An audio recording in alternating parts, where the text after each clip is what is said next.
नमस्कार साथियों, जनसामान्य मुद्दे यूट्यूब चैनल पे आप सबका बार बार स्वागत है। अभिवादन स्वीकार करिए अपने दोस्त विशाल वर्मा का। आज हमारे साथ हमारे अजीज़ मित्र दिलीप कुमार जी हैं, उनके साथ में बड़े भाई श्री संतराम वर्मा जी हैं।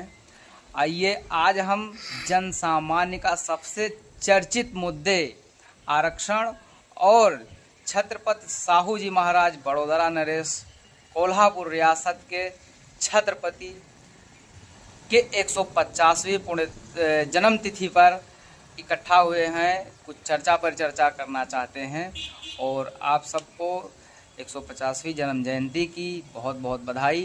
साथियों, दिलीप कुमार जी का अभिवादन स्वीकार करिए और दिलीप कुमार जी और भैया संतराम वर्मा जी से निवेदन है कि हमारे दर्शकों का से अभिवादन करिए और आज का जो मुद्दा है 150वीं जन्म जयंती छत्रपति साहू जी महाराज की और आरक्षण, इन मुद्दों पे हम आपके विचार सादर आमंत्रित करते हैं। दिलीप कुमार जी। आपके विशाल जी, आपके सभी दर्शकों को सबसे पहले सादर नमस्कार। और इस पवित्र, पावन और ऐतिहासिक दिन, चूँकि आज छत्रपति साहू जी महाराज बड़ोदरा नरेश की आज 150वीं जयंती है और ये भारत के इतिहास की दशा और दिशा बदलने वाले राजऋषि कहे जाते हैं जी। इन्होंने सबसे पहले अपने राज्य में आरक्षण की व्यवस्था लागू की थी, जहां उन्होंने 50% आरक्षण दलित, पिछड़ों और वंचित तबके के लोगों के लिए लागू किया था। तो ये जो उनका काम था और इसके साथ साथ किसानों के लिए जो उन्होंने काम किया है, क्योंकि वो कमेरा समाज से आते हैं और उनका जो किसानों के प्रति जो रवैया था एक शासक के होते हैं। आमतौर पर आप देखते हैं कि ज़्यादातर राजाओं का जो नियम कानून होता है या जो व्यवस्था होती है वो किसानों के शोषण की होती है, लेकिन उनकी जो व्यवस्था थी वो किसानों को सहायता प्रदान करने वाली व्यवस्था थी। उनका जो राज्य था उनके राज्य में किसानों को बड़े स्तर पर सब्सिडी दी जाती थी, उनके खेती बाड़ी में मदद की जाती थी और कोई ऐसा टैक्स नहीं लगाया जाता था जिससे किसान अपने आप को परेशान महसूस करे। तो ये जो उनकी भूमिका है इस देश की दशा दिशा बदलने में। और इसके अलावा आपने आरक्षण की जिक्र की। आरक्षण तो उन्होंने सबसे पहले लागू किया था लगभग 1902 के आसपास की कहानी है, जब उन्होंने ये महसूस किया कि उनके राज्य में खाली विशेष वर्ग से ही लोगों का जो है चयन हो रहा है। और उन्होंने जाके जब भ्रमण किया और देखा कि सेवाओं में जो है लोक सेवाओं में 90% से अधिक कुछ ही वर्गों का जो प्रतिनिधित्व है, तब उन्होंने अपने यहाँ व्यवस्था परिवर्तन किया और वहाँ पे उन्होंने रिजर्वेशन की व्यवस्था की। फिर वहाँ से जो है और तबके के लोग और समाज के लोगों को आना शुरू हुआ लोक सेवा। 1902 ईस्वी में दलितों, पिछड़ों, शोषितों, वंचितों, अति पिछड़ों के लिए 50% का रिजर्वेशन के लिए कानून छत्रपति साहू जी महाराज सबसे पहले पूरे भारत में सबसे पहले उन्होंने शुरुआत की, इसीलिए वो आरक्षण के जनक कहे जाते हैं जी।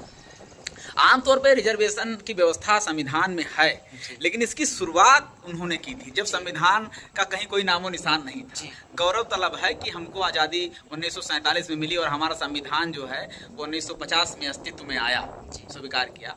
उसके बनने की शुरुआत तो थोड़ा पहले हो गई थी, लेकिन उसको स्वीकार कर लिया गया 1950 में, 26 जनवरी 1950 को। तब से जो है आरक्षण की व्यवस्था है। लेकिन साहू जी ने अपने यहाँ अपने राज्य में, चूंकि संविधान बनने के बाद पूरे भारत में व्यवस्था हो गई, लेकिन 1902 में उन्होंने अपने राज्य में ये व्यवस्था की। आरक्षण का मतलब सेवाओं में, सुविधाओं में सभी को समान अवसर प्रदान करना। उसका लोग अनर्थ निकालते हैं, लेकिन मौजूदा प्रदेश में हम ये आपसे पूछना चाहते हैं कि जब से भारतीय संविधान लागू हुआ तब से हम चर्चा करते हैं। उससे पहले हम साथियों से थोड़ा सा निवेदन करना चाहते हैं कि आज हमने छत्रपति साहू जी महाराज के जन्म जयंती पे लगभग 50 पौधों का वृक्षारोपण व वितरण का कार्य किया है। मैं आप लोगों से, सभी लोगों से निवेदन करना चाहता हूं कि आप सभी लोग ऐसे महापुरुष जो मानवतावादी थे, ऐसे लोगों के जन्म जयंती पर या पुण्यतिथि पर वृक्षारोपण कर प्रकृति सेवी बने, प्रकृति को सुरक्षा और संरक्षण प्रदान करें। पहली चीज तो ये है कि आपके इस कार्य की भूरी भूरी प्रशंसा की जानी चाहिए। पहली चीज ये, क्योंकि वृक्ष अगर है तो ही मानव जीवन है, क्योंकि हम उससे जो प्राप्त करते हैं उससे हमारा जीवन आगे बढ़ता है। तो अगर पेड़ नहीं होंगे तो हमारा भी जीवन नहीं होगा। तो पहला काम, इतने पावन दिवस के अवसर पर आपने जो ये काम किया है ये बहुत ही प्रशंसनीय है। और मैं चाहता हूँ कि वृक्षों को अपने पुत्र की तरह लालन पालन और पोषण करिए। पूत कपूत निकल सकता है लेकिन वृक्ष कभी आपका नुकसान नहीं पहुंचा सकता है। तो आइए आगे बढ़ते हैं। सर, जब से संविधान लागू हुआ तब से हम बात करते हैं कि भारतीय संविधान के तहत आरक्षण कितने प्रकार का है और किसी भी आरक्षण का वजूद कब तक है। मैं इस पर थोड़ा सा मतलब इस पे आते हैं हम, लेकिन थोड़ा सा एक और जब बात छिड़ी है कि शिवाजी छत्रपति साहू जी महाराज की बात हो रही है, जो शिवाजी के वंशज हैं, और उनके एक और वंशज हैं सयाजी गायकवाड़, जिन्होंने इनके बाद जो शासन करने लगे। तो उनके पढ़ाई लिखाई में आमतौर पे लोग जो है आरक्षण के लिए जो जिम्मेदार ठहराते हैं या जो आरक्षण की व्यवस्था में जो भूमिका है बाबा साहब अम्बेडकर की, वो कहते हैं। लेकिन बाबा साहब अम्बेडकर को पढ़ाने लिखाने में जिसकी भूमिका है सयाजी गायकवाड़ जी, हायर एजुकेशन के लिए विलायत भेजना और उनको स्कॉलरशिप दिलाना, तो जो उनकी भूमिका उसको भी नजरअंदाज आप नहीं कर सकते हैं। क्योंकि अगर उन्होंने उस समय मदद नहीं की होती उनके उस समय विषम परिस्थितियों में, तो शायद बाबा साहब अम्बेडकर जिस तरीके से पढ़ाई पढ़ के आए, जो विदेश पढ़ने गए, शायद वो विदेश जा ही नहीं पाते। तो जो सरकारी खर्च पे उन्होंने विदेश भेजा वो बहुत महत्वपूर्ण था, वो टर्निंग पॉइंट था उनके जीवन का। लेकिन उसमें उन्होंने एक शर्त रखी थी कि जब आप पढ़ के आएंगे तो हमारे यहाँ राज्य में आप BCS की नौकरी करेंगे। बाबा साहब ने शर्तों के हिसाब से वो गए पढ़ने, और जब पढ़ के आए तो उन्होंने इनके यहाँ नौकरी करना स्वीकार किया। तो ये लोक सेवा में थे उस समय, जो भी जिस तरीके की व्यवस्था चलती रही हो, लेकिन PCS रैंक के अधिकारी थे। तो बाबा साहब जब अपने ऑफिस में बैठते थे, जो वहाँ का चपरासी होता था वो बाबा साहब को छूता नहीं था, फाइल फेंक के देता था। पानी जो है वो दूर से देता था, क्योंकि अगर बाबा साहब के आप बचपन पे जाइए तो जिस तरीके से उन्होंने पढ़ाई अर्जित की थी, अध्ययन किया था, तो उस समय भी उनको छुआ नहीं जाता था, पानी दूर से ही पिलाया जाता था। ठीक वही चीज़ उनके पढ़ने लिखने के बाद, विदेश से पढ़ लिखने के बाद, अधिकारी हो जाने के बाद भी उनके साथ वो जारी रहा। एक छोटी सी कहानी हम बताना चाहेंगे अपने दर्शकों को कि एक दलित सेवक था छत्रपति साहू जी महाराज का। उसके बारे में डिटेल हम डिस्क्रिप्शन में दे देंगे, एक वीडियो है बनाया गया है। तो उसमें सर ये था कि तालाब का पानी छू लेने की वजह से उसके सैनिक ने और जो उच्च वर्ग के लोग थे उसको बहुत मारे थे। उस समय छत्रपति साहू जी महाराज नहीं थे अपने राजमहल में। जब आए तो उसने रो रो करके अपनी व्यथा बताई और उससे द्रवित होकर के बहुत मतलब छत्रपति साहू जी महाराज को ठेस पहुंचा। तो उन्होंने उसको आर्थिक मदद करके अपने राजमहल के सामने होटल की दुकान खोल दी और खुलवा दी। और जब भी निकलते थे तो उस चाय की दुकान से दलित जो व्यक्ति सेवक था उनका, उसके चाय की दुकान से जो है चाय पीकर ही निकलते थे।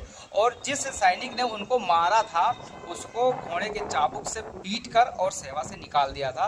ये था उनका मानवतावादी चेहरा कि समाज का हर वर्ग जो है वो कोई पीड़ित ना हो, दमित ना हो, कुचला ना रहे, किसी का शोषण। तो जब वो लौटे वहाँ से, तो लौटने के बाद उन्होंने जो है नौकरी करना स्वीकार किया। लेकिन जब उनको फाइल फेंक के देता था तो ये हुआ कि इन सब चीज़ों के नाते उनको बहुत ज़्यादा समस्याओं का सामना करना पड़ रहा था।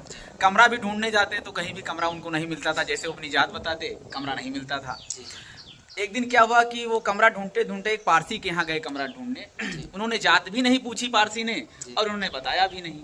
कमरा इन्होंने ले लिया। जब रहने लगे कुछ दिन बाद, जब समाज के लोगों को पता चला कि एक महार बिरादरी का लड़का, एक अस्पृश्य यहाँ रह रहा है, तो उन्होंने रात में आके उनको जो है वहाँ से उसको हटाने के लिए कहा। तो वो पारसी भी जो है वो मजबूर हो गया। उसने जो है इनको जो है कहा कि आप मेरा कमरा छोड़ दीजिए। सामाजिक दबाव में आके पारसी ने ऐसा किया तो इन्होंने छोड़ दिया।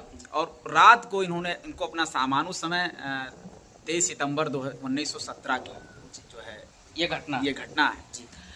और बाबा साहब रात में अपना सामान बगल के एक सयाजी गायकवाड़ के नाम से, बाग के नाम से जाना जाता है, वट वृक्ष है और संकल्प भूमि के नाम से हम लोग जानते हैं उसको, गुजरात में है। और वहाँ उस रात में बैठे बाबा साहब बैठे और उन्होंने जब उतनी विकट रात में, चूंकि उस समय बारिश का मौसम था, और उस बारिश में बैठे और उन्हें संकल्प लिया कि जब मैं इतना पढ़ा लिखा हूँ, इतना एजुकेटेड हूँ, तो मेरे प्रति समाज का नज़रिया ये है कि मुझे कमरा नहीं मिल रहा है, तो मेरे समाज के वे लोग जो बिल्कुल पढ़े लिखे नहीं हैं और गरीब हैं, उनका क्या हाल होगा। फिर उनकी स्थिति को बदलने के लिए उनकी सामाजिक ढांचे को, उनके ताने बाने को बदलने के लिए, देश की व्यवस्था को बदलने के लिए बाबा साहब ने बीड़ा उठाया, जिम्मा उठाया, और फिर उन्होंने और जोरदार ढंग से पढ़ाई करना प्रारंभ किया और अध्ययन करना। उस काल अवधि के सबसे अधिक पढ़े लिखे व्यक्ति के साथ में जब ऐसा भेदभाव, हाँ, तो उनके समाज में और निचले पायदान पे व्यक्ति जो है उसके साथ कितना भेदभाव रहा होगा, इससे वो बहुत ज्यादा दुखी हो गए, फूट फूट के रोए थे उस बाग में जी। ये इतिहास है जी। बाद में उन्होंने काम करना शुरू किया। कहा जाता है कि बाबा साहब की 65,000 लगभग किताबें तो जब वो विदेश से भेज रहे थे तो हवाई जहाज से डूब गई थी, और उनके लाइब्रेरी में बाद में जब देखा गया तो 50,000 से अधिक किताबें थी, उनकी खुद की लाइब्रेरी थी। इतना उनका अध्ययन था। इन्हीं सब काबिलियत और इन्हीं सब जो है उनकी योग्यताओं को देखते हुए उनको संविधान की प्रारूप समिति का अध्यक्ष बनाया गया बाबा साहब। ड्राफ्टिंग कमेटी के का जो स्टेशन है, ट्रेन तो यहाँ आती जाती रहेगी, तो ट्रेन की आवाज़ है तो थोड़ा सा आप लोग रुक रहे हैं। तो लेकिन ये मानना पड़ेगा कि यदि कोई भी लक्ष्य आसान हो जाता है जब आप ठान लेते हैं, बाबा साहब ने ठान लिया था। अरे हार हो जाती है जब मान लिया जाता है, और जीत हो जाती है जब ठान लिया जाता है, तो ये सबसे इम्पोर्टेंट है। तो बाबा साहब फिर पढ़ने लगे, और बाद में जब भारत आज़ाद हुआ तो बाबा साहब, बीच में एक और बहुत इम्पोर्टेंट घटना है, एक जिक्र है पूना पैठ का, जो बाबा साहब और गांधी जी के बीच का जो डिबेट है, जो पत्र के माध्यम से जो है संवाद है, वो बहुत महत्वपूर्ण है, क्योंकि बाबा साहब रिजर्वेशन नहीं चाहते थे। ये बहुत इंपॉर्टेंट है। बहुत लोग इस बात का उठाते हैं कि अम्बेडकर साहब जो बाबा साहब रिजर्वेशन के पक्षधर नहीं थे। ये मैं फिर कह रहा हूँ, बाबा साहब सेपरेट इलेक्टोरल्स चाहते थे, पृथक निर्वाचन। जिस तरीके से सिखों और मुस्लिमों को जो है विधायिका में अलग पृथक जो है वो दिया गया था, निर्वाचन दिया गया था, बाबा साहब ये कहते थे कि दलितों को भी पृथक निर्वाचन चाहिए, और उसमें डबल वोट का अधिकार है। आप ठीक से लोग पढ़ेंगे उसको तो समझ पाएंगे। बाबा साहब के पृथक निर्वाचन में गांधी जी ने अड़ंगा डाल दिया, उन्होंने आमरण अनशन किया, उनके मृत्यु हो जाने की नौबत आ जाए इस नाते बाबा साहब झुक गए उस समय, और उसके एवज में पृथक निर्वाचन के विकल्प के तौर पे आरक्षण की व्यवस्था आई इस देश में।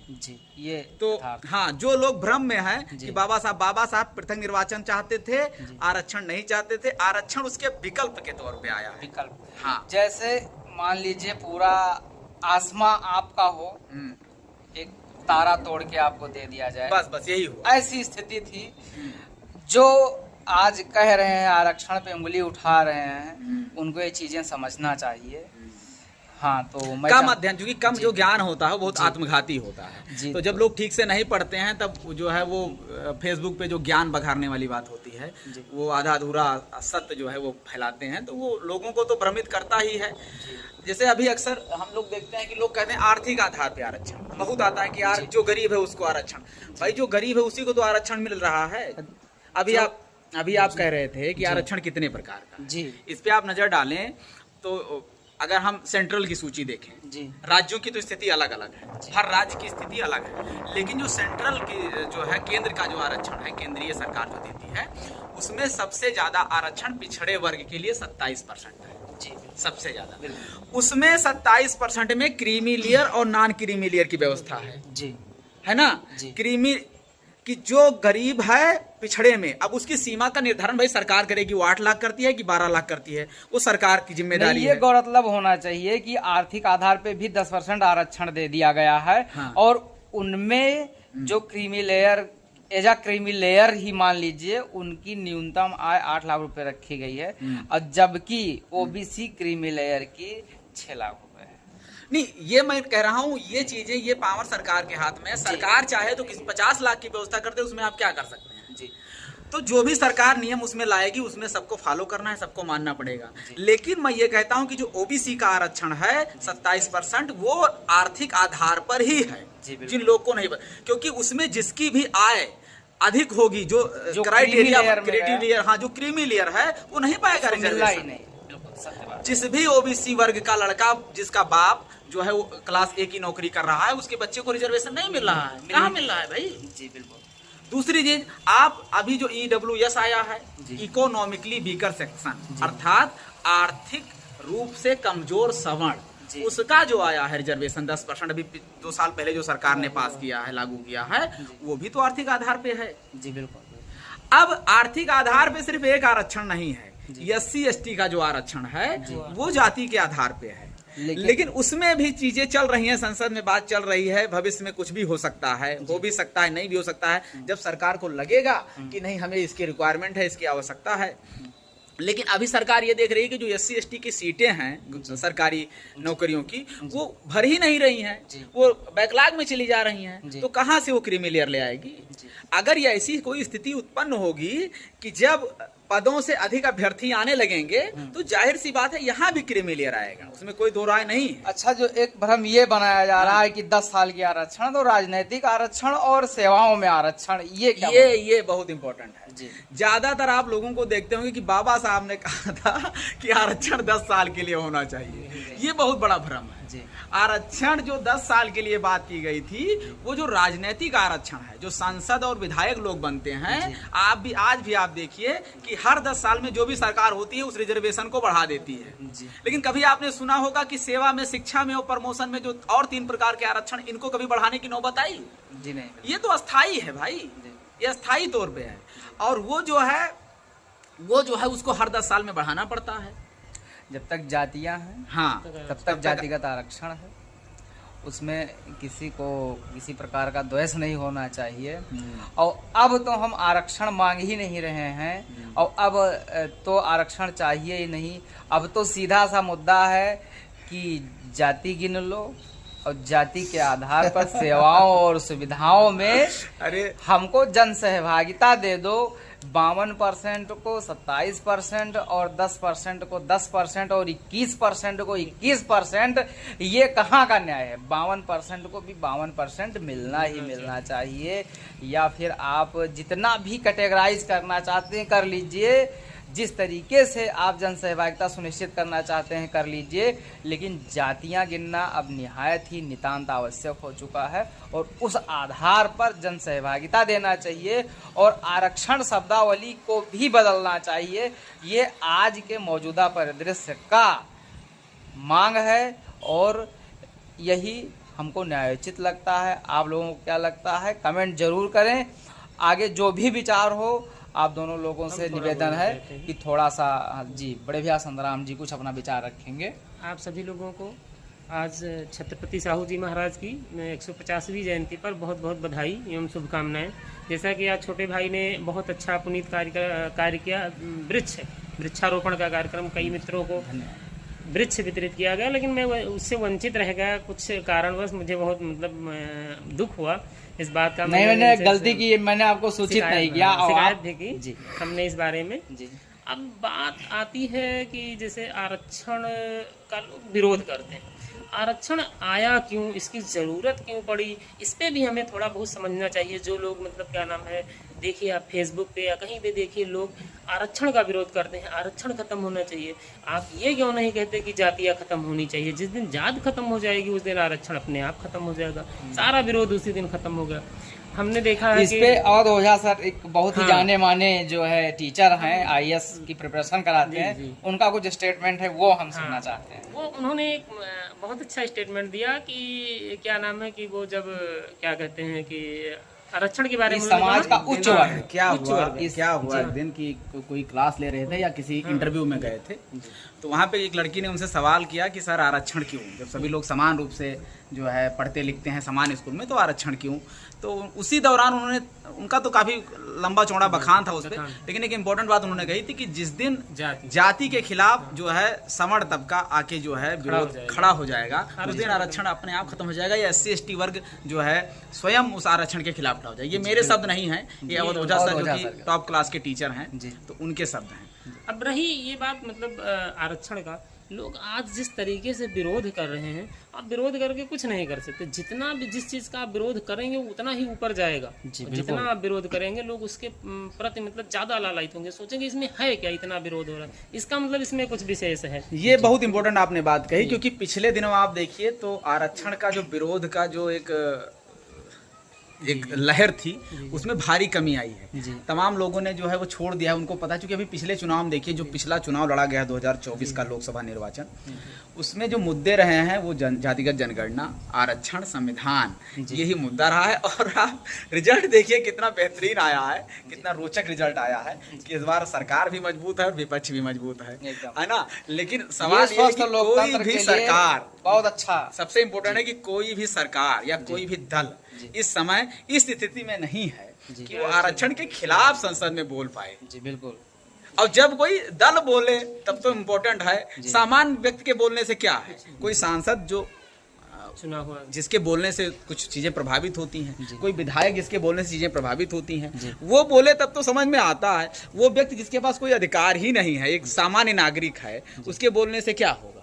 वो ज्यादा से ज्यादा अपना फेसबुक पे या समाज में लिख सकता है, तो उसके लिखने से कोई असर नहीं पड़ता है। बस ये है कि समाज की बात समाज में रह जाती है। अच्छा, हम ये कहना चाहते थे कि जैसे मतलब लोग विरोध कर रहे हैं आरक्षण का, ठीक है, लेकिन आप अपने अंतरात्मा से पूछे कि आरक्षण की ज़रूरत क्यों पड़ी लोगों को। शायद कहीं ना कहीं हमें कमियां थी, इसलिए आरक्षण की ज़रूरत पड़ी। आप विरोध तो बहुत आसानी से करते हैं, खड़े होकर इधर उधर आप बातें करते हैं इसके बारे में, लेकिन इसके परिप्रेक्ष्य में मतलब जब आप कहीं बैठे हैं कान में, तो आप चिंतन करिए कि आरक्षण की हमारे देश में ज़रूरत क्यों पड़ी। कहीं ना कहीं हमने कुछ गलत किया है। जो गलती 100 साल पहले हम कर रहे थे, वो उससे ज़्यादा गलती आज हम कर रहे हैं। ये 10 साल जो ये राजनीतिक परिदृश्य के परिप्रेक्ष्य में जो ये 10 साल है, इसमें आरक्षण का जो मुद्दा है सबसे ज़्यादा ऊपर आया है। नहीं, जिन लोगों को लगता है कि आरक्षण क्यों आया, नहीं होना चाहिए, कैसे आया, उनको ज़्यादा कुछ ना पढ़ के सिर्फ छत्रपति साहू जी महाराज का पूरा शासनकाल पढ़ लेंगे तो उनको स्वयं समझ में आ जाएगा। बहुत ज़्यादा लंबा जाने की जरूरत नहीं है। आज उनका जन्मदिन है, उन्हीं से हम बात करते हैं, उन्हीं के ऊपर बात करते हैं। उनका आप शासनकाल पढ़ लीजिए, कैसे उनके, क्योंकि आई तो वहीं से है। मैं फिर कह रहा हूँ कि अम्बेडकर जी बहुत बाद में हैं।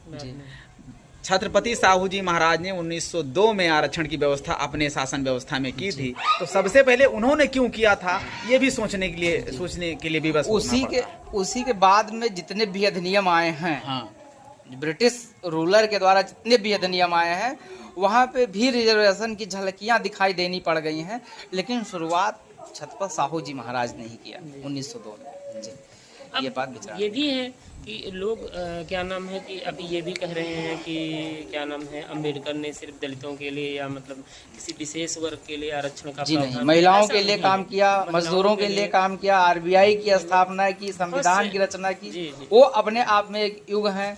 और क्या तुलना आप किसी क्या नाम है सामान्य व्यक्ति से या जैसे ऐसे व्यक्ति से आप नहीं कर सकते, मतलब जो कह रहे हैं कि हाँ उन्होंने क्या किया, उन्होंने बहुत कुछ किया। शायद उन्होंने हमें क्या नाम है, हमको ही आज़ादी नहीं दी। आज़ादी का जो 50% आबादी महिलाओं की है, उनको स्वतंत्र रूप से सांस लेने के लिए। एक समय ये भी था कि जब लोग क्या नाम है कि स्त्रियों को ना पढ़ने का अधिकार था, ना लिखने का अधिकार था, ना समाज में निकलने का अधिकार। गुप्त काल में तो स्त्रियों के बारे में असूर्य पश्चात शब्द आता है, अर्थात जो घर से बाहर निकले ही ना, जिनके ऊपर सूर्य की रोशनी ही ना पड़े, वो ऐसी स्थिति आ गई थी हमारे समाज में। तो ये है कि कहने मतलब ये है कि लोग विरोध करने चाहिए, ठीक है, आपकी मंशा है, आप किस नज़रिए से देखते हैं, विरोध करते हैं, अच्छी बात है, आपके लिए उससे फर्क नहीं पड़ता। लेकिन आप ये जानिए कि जितना ही आप आरक्षण का विरोध करेंगे, आरक्षण उतना ही मजबूत होगा। और किसी के बस की बात नहीं कि आरक्षण को समाप्त करना। लोग अभी जैसे आपने कहा कि आरक्षण के बारे में लोगों को पता ही नहीं है। जैसे ओबीसी को जो आरक्षण मिल रहा है वो आर्थिक आधार पर मिल रहा है, आधार पर नहीं। आमतौर पर मैं कई बार इस बात सुन चुका हूँ कि ओबीसी वर्ग के ही लोग कहते हैं यार हमको क्या मिल रहा है, आरक्षण तो एससी को मिल रहा है। अरे सब उसको पता होना चाहिए कि इस देश में सबसे ज्यादा जो % है आरक्षण का, वो ये अलग बात है कि ओबीसी इस देश की सबसे बड़ी आबादी है, लेकिन इस देश की सबसे बड़ी आबादी है, उसका आधा ही मिल रहा है, तब भी उसका ही % सबसे ज्यादा है। बस दुर्भाग्य ये है कि उसकी जो कुल आबादी है उसका आधा रिजर्वेशन मिल रहा है। एससी एसटी वर्ग के उसकी जितनी आबादी है उसके सापेक्ष आरक्षण मिल रहा है जी। और तो ये चीज EWS है उसके भी सापेक्ष मिल रहा है जी। तो इसके लिए हमको व्यवस्था के लिए कार्य करना चाहिए कि भविष्य में जो जातिगत जनगणना की बात चल रही है, तमाम राज्य की सरकारों ने उठाया है, तमाम नेताओं ने उठाया है, तो जब जातिगत जनगणना होगी, सबकी संख्या निकल के आ जाएगी, तो ऑटोमेटिक सरकार स्वयं दबाव में आएगी, जनप्रतिनिधि दबाव में आएंगे और वो चीजें स्वयं लागू हो जाएंगी। सीधा सा क्योंकि इसका अर्थ लोग मतलब सामान्य तौर पे वही है, आत्ममंथन या आत्मचिंतन नहीं करते हैं कि जब आप क्या नाम है राशन लेने जाते हैं, अभी जब कोटेदारी प्रथा जो इस समय जो भी है सरकार की नीतियां हैं, जब उसमें आप क्या नाम है कि कोटा पे मतलब अपना राशन लेने जाते हैं, बहुत से लोग जाते हैं, हम भी जाते थे, लेकिन अब उसमें ये देखिए आपको संख्या के आधार पे मिल रहा है। जी बिल्कुल बिल्कुल, यूनिट आपको जो पर यूनिट। आप संख्या के आधार पे यूनिट मिल रहा है। अगर आप 10 लोग हैं, ये बहुत ही फैक्चुअल बात आपने की, आप अगर यहाँ 10 विरोध यूनिट नहीं कर आपकी है तो आपको जो भी उस रेशियो में आपको मानक ज्यादा हिसाब राशन मिल रहा ज्यादा है। तो ये- इसी ये तो बहुत मतलब बहुत ही अच्छा शानदार उदाहरण है आपका लोग- कि मतलब जैसे आपकी यूनिट बढ़ गई तो आपको ज्यादा अनाज क्यों मिल ज्यादा रहा है। अनाज क्यों मिल रहा है? ऐसे ही अगर हमारी संख्या ज्यादा है तो हमको जनसहभागिता भी उसी संख्या के अनुपात में ही मिलना चाहिए, तभी न्याय तभी होगा। है। जी। वही चीज हम करें। अब ये आत्मचिंतन का विषय है कि अगर जब तक आदमी और आत्मचिंतन नहीं करेगा कई इस बारे राज्यों में, में कई राज्यों में जैसे मॉडल के तौर पर अगर हम बात करें तो तमिलनाडु में स्टालिन साहब मुख्यमंत्री हैं और उनके यहाँ 69% रिजर्वेशन है। हाल ही के दौर में बिहार सरकार में जब जो सर्वे हुआ था, सर्वे हुआ था, उसके बाद वहाँ भी 75% रिजर्वेशन हो गया था EWS को लेकर। तो कई राज्यों में बाद में अभी मामला कोर्ट में गया है, देखते हैं उसका जजमेंट जो भी आएगा अच्छा ही आएगा। कोर्ट पे पूरा भरोसा है, इस देश के हर नागरिक को संविधान में सबका विश्वास है, तो जो भी आएगा उसका स्वागत किया जाएगा, क्योंकि इस देश के जनप्रतिनिधि और जो भी जजशिप में जो लोग हैं वो अच्छा ही निर्णय लेंगे हम सबके लिए, तो उसमें कोई ऐसी बात नहीं है। जी तो सर, अब वीडियो को बहुत ज़्यादा लंबा ना करते हुए कंक्लूजन हम यही करना चाहेंगे कि जो भी जनसामान्य मुद्दे के सदस्य हैं, 150वीं जयंती छत्रपति साहू जी महाराज की है, उसके लिए आप सभी को बहुत बहुत स्वागत है। दिलीप भैया कुछ कहना चाहते हैं? एक शायरी से बहुत वो तो मैं भूल ही गया था जी, कंक्लूड करूंगा जी कि किसी शायर ने कहा है कि ये सारी चीज़ों के लिए बहुत इम्पोर्टेंट शेर है, अभी हाल फिलहाल में मैंने इसको पढ़ा था कहीं कि नदियाँ लाशों को पानी में नहीं रखती हैं कभी जी, वाह वाह, डूबे या तैरें किनारे पर तो सभी आएंगे। बिल्कुल नदियाँ लाशों को पानी में नहीं रखती हैं कभी, जी, डूबे या तैरें किनारे पर तो सभी आएंगे, और चाहे कितनी भी बुलंदी पर पहुंच जाए कोई,